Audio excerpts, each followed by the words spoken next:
may fat siya sa gitna. Muffins tayo ngayon. So, we need vegetable oil, of course, sa ating bowl.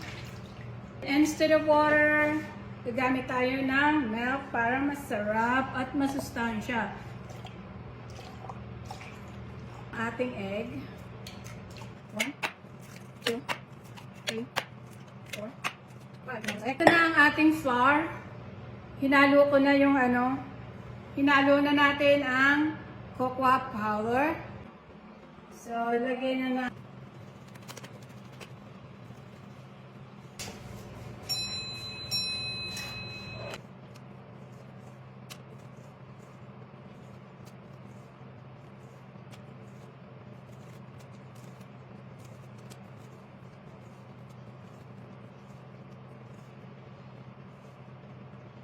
Let's have some pecan on it. Next recipe ay gagawa tayo ng banana muffins. Kung may mga suggestion kayo for the recipe, just comment below para i-tutorial natin yan.